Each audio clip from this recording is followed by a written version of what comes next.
Welcome to the deep dive. Okay, so the 2025 NFL Draft, it's done, it's dusted, the picks are in. Yep, all wrapped up. And while we're all watching highlights, the thing everyone's really jumping on right now, those instant draft grades. Oh yeah, immediately. Forget the mock drafts, now it's evaluation time. Exactly. So today, our mission for you is really to help you cut through all that noise.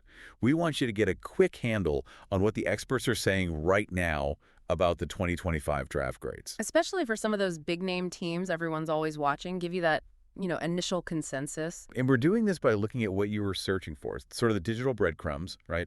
We saw tons of searches for NFL draft grades, naturally. Makes sense. But also really specific stuff like Eagles draft picks 2025, Browns draft picks 2025, Cowboys draft picks 2025, Steelers draft picks 2025. And the big names too, right? Like Mel Kiper. People want to know what he thinks specifically. Absolutely. Shows just how much demand there is for that, instant verdict. It really is remarkable how fast these grades pop up. I mean, the draft ends and boom, analyses are everywhere. It's almost simultaneous. Yeah, you've got guys like Mel Kiper at ESPN, you've got PFF with their data-driven takes, loads of others.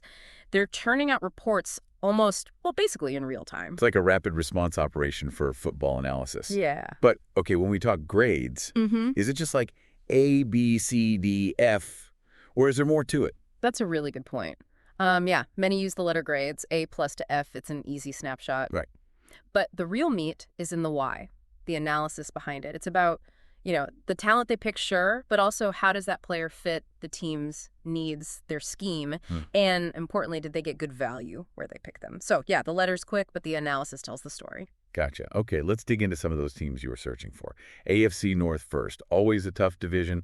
We saw a lot on the Pittsburgh Steelers. Steelers draft picks 2025. What's the likely story there? Well, with the Steelers, there's always that consistent interest, right? People watch them closely.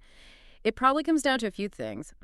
Did they finally sort out the O-line? What about defense? And the QB question is always lurking, isn't it? Exactly. That succession plan, or lack thereof. So you'd expect the expert grades, the Steelers draft grades, to really focus on whether the picks actually addressed those specific kind of perennial needs.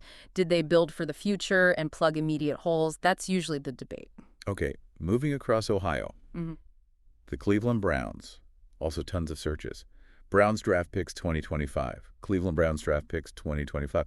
What were people watching for there, you think? Yeah, the Browns searches suggest, I think, a real curiosity about how they're building on that roster they've assembled. A lot of people feel they're close, On the verge. They've spent big in some areas, like the D-line, so maybe the draft was about finding, offensive weapons, secondary depth. Complementary pieces. Precisely. So the grades for the Browns would likely zero in on. Did these picks complement their strengths? Did they fill the remaining perceived gaps? Did they find players to push them over the top? And even though we didn't see maybe the same volume of specific searches in our data for the Ravens and Bengals, they're obviously huge in the AFC North. What's the typical grading angle for them? Oh, absolutely. They're always under the microscope. For the Ravens, you often see analysis focusing on their knack for finding value, especially in later rounds. It's kind of their trademark. Yeah, they have a history there. And for the Bengals, with Joe Burrow there, it's almost always about, okay, did they protect him? Did they get him more weapons? So even without specific searches popping for us, you can bet the grades are looking at whether they stuck to their known philosophies and address those obvious needs to, chase a Super Bowl. Makes sense. Okay, let's jump over to the NFC East. Another division packed with rivalries. Huge interest, as you'd expect, in the Eagles and Cowboys. Eagles draft picks 2025. Dallas Cowboys draft picks 2025. Let's start with Philly. What needs were likely top of mind? Well, the Eagles' interest, that makes sense. Recent contenders trying to stay at that level. Needs often circle around the trenches, right? D-line is huge for them historically. Always is. Howie Roseman loves his linemen. Exactly. And then secondary help, maybe some O-line depth too. Keep Jalen Hurts upright. So those initial Eagles draft grades 2025 are probably going to heavily weigh whether the picks address those spots as they get guys who can step in relatively quickly. And then the Cowboys. Always a circus, always headlines. Cowboys draft picks 2025. Dallas Cowboys draft picks. High volume there, too. What are experts usually looking for when grading Dallas? Yeah, with Dallas, everything's magnified. The national spotlight, the pressure, it's intense. Tell me about it. Expert grades for them often wrestle with their draft philosophy.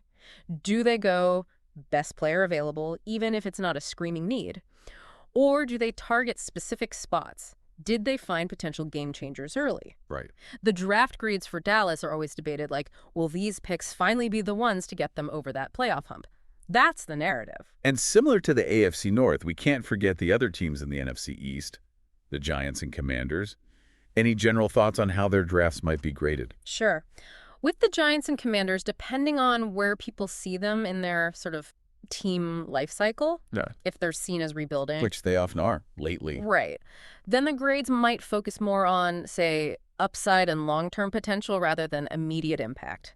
Did they snag players with high ceilings? Did they address the most glaring holes? Is there a clear strategy visible in the picks? It's maybe a slightly different lens than for Philly or Dallas right now. Okay, let's pull back a bit. Look at the bigger picture. That search for #1 draft pick, always massive. What's the deal with the pressure around that single selection? Oh, the #1 pick. It's just immense pressure, isn't it? On the player, on the team, it's framed as potentially franchise-altering. Definitely. So experts dissect that pick more than any other. Can this player be a cornerstone for, like, a decade? The grade isn't just about talent. It's about the fit, the team situation, the whole strategy of using that precious pick. Was it a safe bet? A big swing? That's always the core question. And we keep seeing searches about QBs pop up year after year. Bears QB, Jets QB 2025, even just what NFL teams need a QB. How much does landing or not landing a QB swing the overall draft grade? Well, given how vital the QB position is, I mean, it's everything in today's NFL. Any team drafting a QB, especially early, gets intense scrutiny. Makes sense. Whether it's Chicago building around someone new or the Jets trying again for that long-term guy or just general curiosity, these QB picks can totally dominate a team's grade. Analysts look at the prospect, sure, but also the situation. Does he have weapons? Good coaching? Is he set up to succeed? That massively influences the grade. And the analysts themselves. We mentioned Mel Kiper. Yeah. Searches for SPN NFL Draft, PF Mock Draft, NFL Mock Draft in general. They really shape the conversation, don't they? Absolutely. Those searches just highlight the whole ecosystem. Kuiper, ESPN's coverage, PFF's analytics. Yeah. They create the framework for how we even talk about the draft. Yeah. And all those mock drafts beforehand, they set expectations. So when the actual picks happen, people compare. Was it a reach, a steal?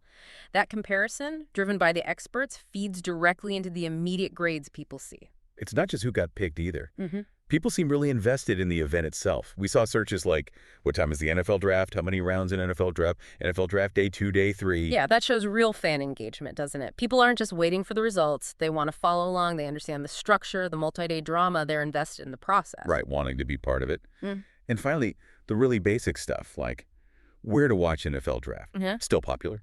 And that just proves it's a major TV event, right? People want to watch it live, share the experience, react in the moment. That fuels all the instant analysis and the grade discussions we're talking about. So, wrapping this up, these initial NFL draft grades, they're basically a snapshot, right? An immediate pulse check from experts and fans. Exactly. Driven by needs, potential, perceived value, all that immediate reaction stuff. But, and this is the key thing, it's just the start of the story. Absolutely. The real grade, the true evaluation, that takes years. It unfolds on the field as these players actually, play football. Totally. It makes you think, how different will these grades look in, say, 2028 or 2029? Right. Will the A+ grades hold up? Will some C grades turn to steals? And whose grading philosophy, which experts approach, actually proves more accurate over time? It's fascinating to think about the challenge of grading potential versus actual NFL performance. Which leaves a really interesting question for you, the listener, to chew on. What are the real limits of trying to grade something so unpredictable? Predicting future success based on college tape and combine numbers. How much can we really know the moment after the pick is made? Yeah, a complex puzzle indeed, and one we won't know the full answer to for quite a while.